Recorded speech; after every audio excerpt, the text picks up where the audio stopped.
Thank you so much. Thank you so much. Thank you so much. Thank you so much, Mr. President. And I think we now open up for questions from the media. Thank you. So now we open up for questions. So please state your name and your media outlet, and please keep it to one, maximum 2 questions. Yes. And we can start over there.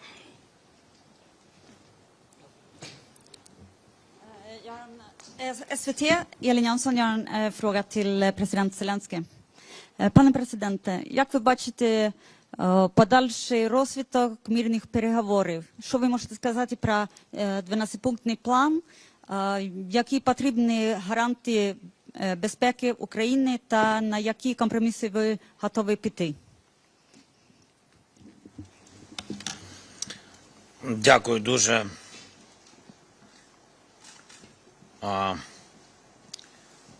Передусім, я думаю, дуже важлива зустріч буде у нас в Британії, будуть, але безумовно деякі партнери будуть офлайн, багато партнерів буде онлайн.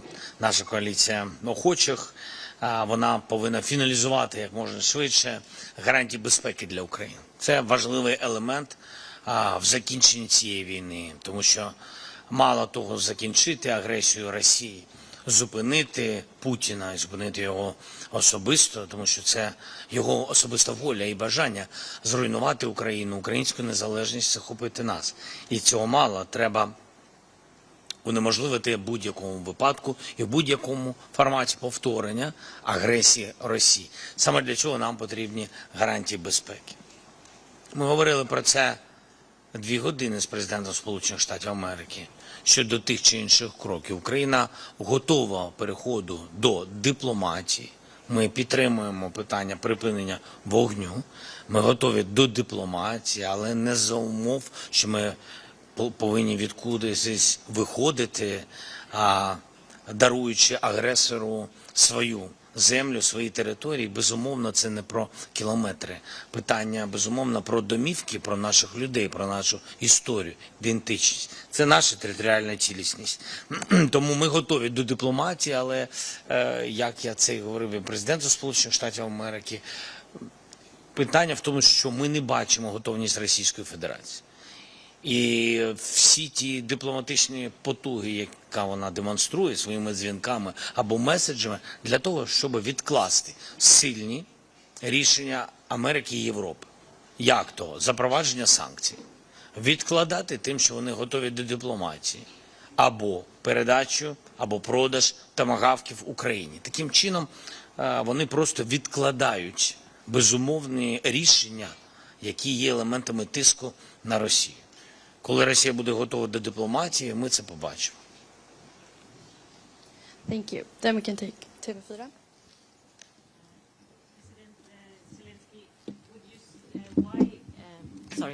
Sorry, President Zelensky. Why did you choose Gripen? And could you say something in English as well about the peace process? Yeah, and, please. Yeah. Thank you very much. Why Gripens? So, we know about your jets a lot. I'm not sure that everything, of course, only Sweden knows everything, but a lot. We can compare with other platforms. And we use now jets different from the jets what have been produced during Soviet period of time. And also F-16s, not Block 50 plus, I mean not young, not new generations, and etc. But in any way, we are thankful for everything what we use and what has been delivered to Ukraine to support us. But if you look strategically on your air fleet, and we understand that there are the best 3 platforms, Gripen, F, and Rafales. And I don't want to open all the things, all our steps, what we need and what we'll do, but for our army, this is a priority. Gripens are the priority. That's why it's chosen by us.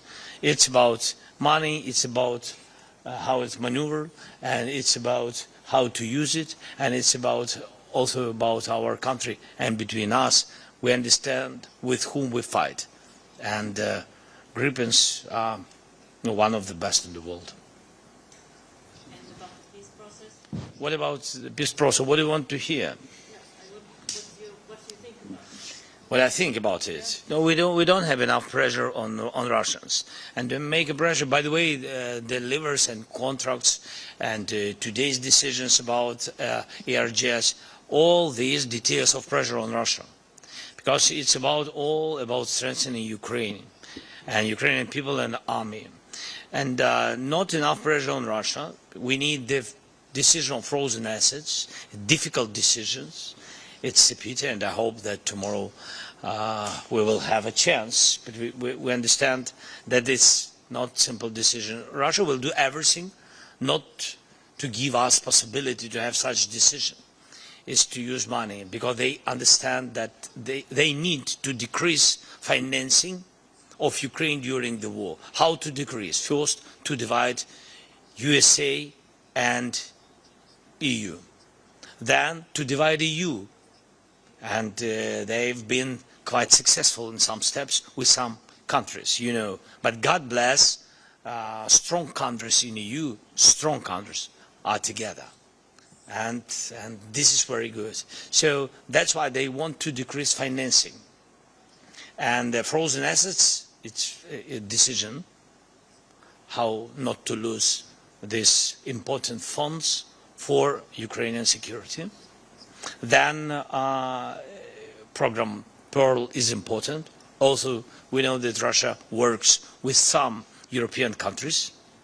It pushes them not to deliver to this program, and this program, especially for the United States, PAC-3, mostly PAC-3, because we need missiles, especially during the winter, especially for Patriot systems, which we don't have in Europe. And that's it. So, and also there are strong steps on the battlefield. Russia's pushing disinformation in media, mostly in the United States today, also in Europe, that they win this war, that they are winning. But it's not true. They have losses, more than 1 million people, 1,300,000. Yes, that's it. So and their economy is decreasing. And of course, they are a rich country, and of course they have a lot of money and funds and energy and etc. So sanctions on energy, this is also, but total sanctions, without games, real sanctions. So all these things will pressure them, and they will sit and speak.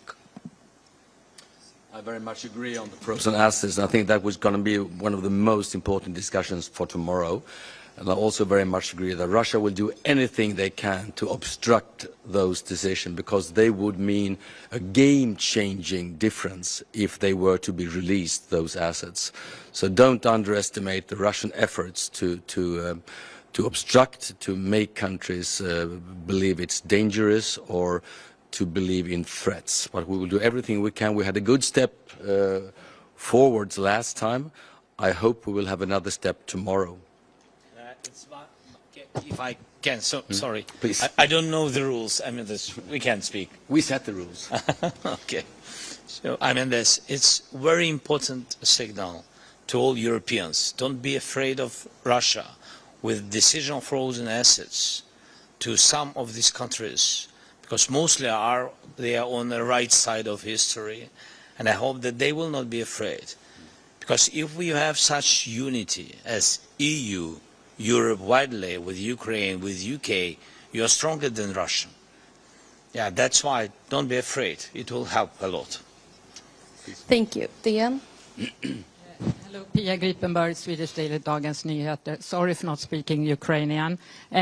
This letter of intent is for the future. If you see in the short run, can JAS Gripen be of importance for Ukraine in the short run as well?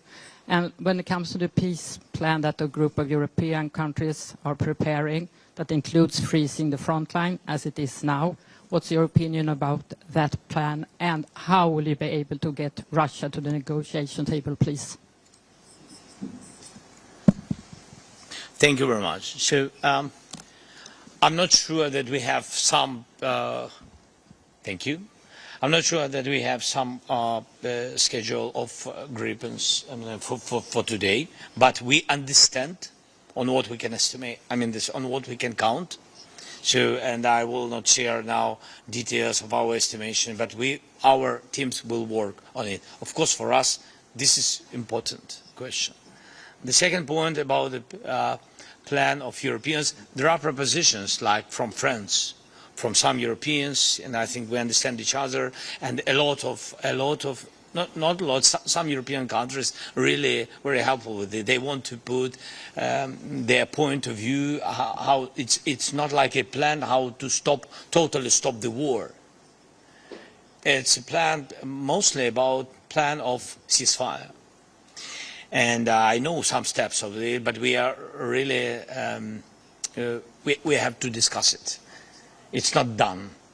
Yes, we have to discuss it. There are some propositions, and I'm very welcome when our real friends, strategic friends, and then when they propose their help, not just by the words, by steps, militarily, humanitarily, or such way diplomatically. Thank you. TT?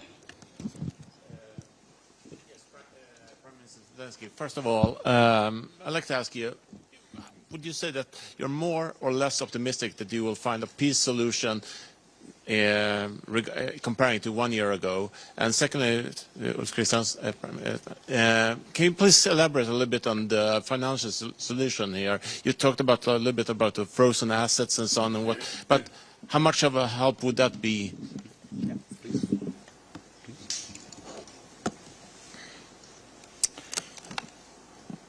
I'm more positive than 9 months ago. I think we made a lot of work. I think our relations with the United States moved to the right side. Thank you.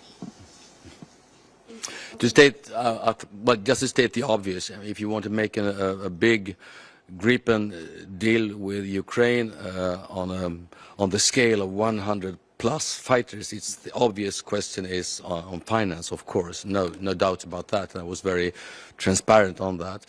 But I do think there is a momentum right now. Don't over-exaggerate the frozen asset, but it's one sign. Also the realization among the coalition of the willing countries that in the long-term security guarantees for Ukraine is a strong Ukraine. The long-term security guarantees for the rest of Europe is a strong Ukraine collaborating with Europe. So there is a full realization that we need to be part of that build-up. Then, of course, we should unite on all these extremely important details. That's why I said this is a long way to go, but we have a clear idea on where to end that road. Thank you. Aftonbladet. Victor Stenqvist, Aftonbladet. Mr. President, two questions. Firstly, what was your reaction to the cancellation of the meeting between Putin and Trump? And secondly, if Putin can't be stopped in Ukraine, what risks do you see in the future for Sweden?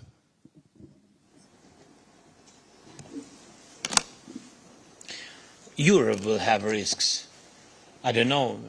I think Sweden is a very important part for EU, strong part, important part. And of course, if one of the European countries, of EU countries is in risk, I think that the security of Europe is in risks. So that's it. I think that I said about it, if we will not stop Putin, if we will not have a plan how to have a peace, so if we will not have minimum of this ceasefire, with understanding what to do next steps, so Putin can try to open new front somewhere, because for him Ukraine is very difficult. I'm not comparing our security or our military capability with other countries. No. I'm not trying to do it. I'm just say that we are in war. so many years. And that's why I think other countries are not ready for such thing. It's like we've been at the very beginning of the war. It's understandable. So it's difficult to prepare for the war. It's not true that somebody can really prepare for the war, totally prepare, because psychologically, the most important, it's about people. Who is ready for the war? Who wants war? Normal people they don't want. And it's understandable why. Because you are adequate people. That's it. You don't want losses. You don't want to lose your family. And that's why I'm sure that the most important strong society, but I think society is difficult again to prepare society for the war. And God bless that other countries will not do it. And that's why he will find, I think, he can think about other country, one or another, but not very big, because it's difficult. Because it's difficult not only to occupy the part, it's very difficult to hold. Ukrainian territory is big, one of the reasons. So yes, our people, yes, we belong in war, but our territory is big. That's why you need too much people to hold it, even after you occupied it, temporarily occupied it. You have to hold. You need more soldiers. And it's very expensive. And so a lot of details about it. I mean, that we can speak about it, yes, with details, but we need too much time for this discussion. That's why I think risks have, first of all, small countries. This is my opinion. And for Putin, it doesn't matter. They are in NATO, in EU, or not. Thank you. And then we have the last question from Sveriges Radio. Panie prezydent, men pytania, ale jag borde rozmawiać på szwedzki. Jag har en fråga till båda er egentligen. Det är, precis som du säger, Ulf Kristersson, så är situationen akut. Men man kan också göra saker här och nu. Man kan skicka begagnade plan som Sverige ju också har. Är det en fråga som ni diskuterar? Och i så fall, när skulle Ukraina då kunna få de plan som vi inte använder av oss just nu? Nej, men vi har ju sagt många gånger, vi är ju en del av den koalition som diskuterar också luftförsvar i Ukraina. Och vi har absolut inte uteslutit möjligheten med Gripen här och nu. Gripenplan som inte används av Sverige. I den överenskommelse vi gjorde när vi skickade 2 radarspaningsflygplan till Ukraina, så var det den bästa nytta vi kunde göra då var att se till att de F16-flygplan som opererar i Ukraina just nu också får mycket större kapacitet genom den radarförmåga som vi kan erbjuda, istället för att samtidigt introducera 2 småskaliga flygvapensystem i Ukraina. Den bedömningen kan ändras. Just nu har vi inte ändrat den bedömningen, utan just nu är vi fullt upptagna med att introducera just radarspaningsflygplanen.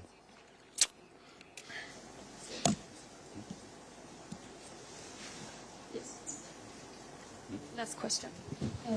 Ja, Julia från SVT. Jag har en fråga om den här avsiktsförklaringen som man presenterar idag.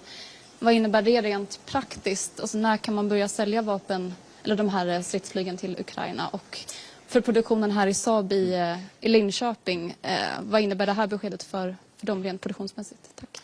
What about timing and things like that? Nej, men det är ju en otroligt viktig fråga. Så att den första saken vi nu gör, det är ju att gemensamt undersöka alla möjligheter till den gemensamma finansieringen av Ukraina långsiktigt. Den pågår ju redan så som den är.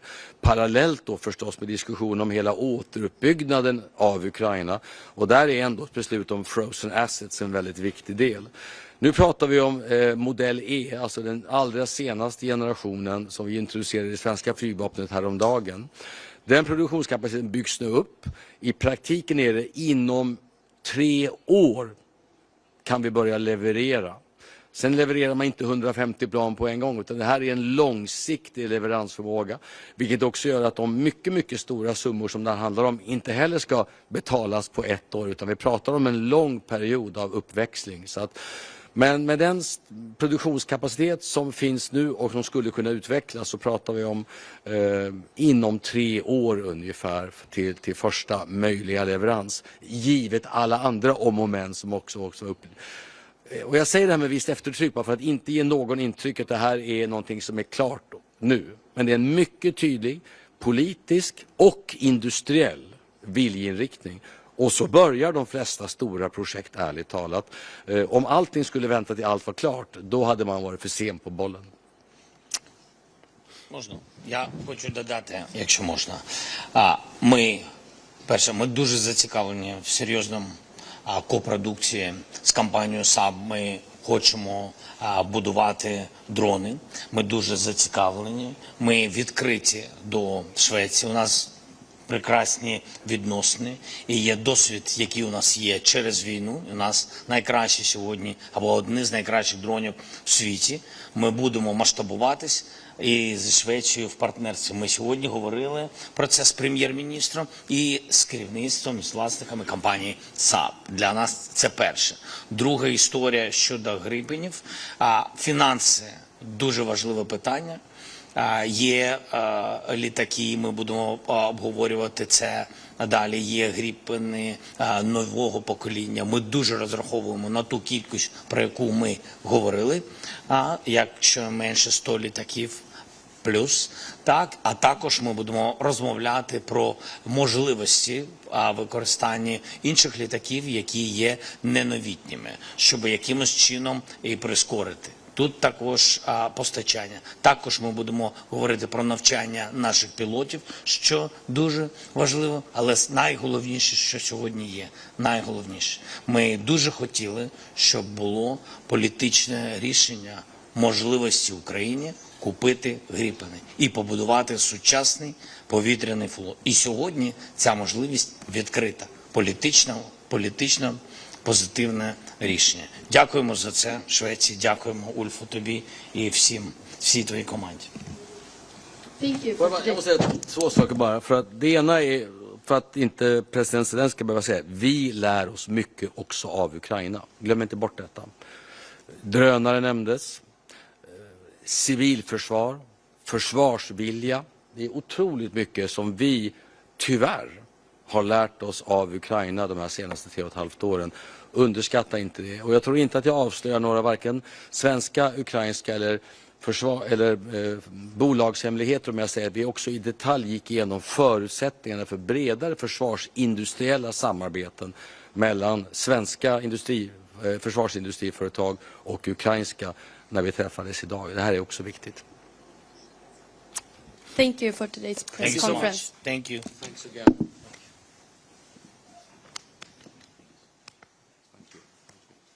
It's a beauty. It's great. Great. Thank you so much. Thank you.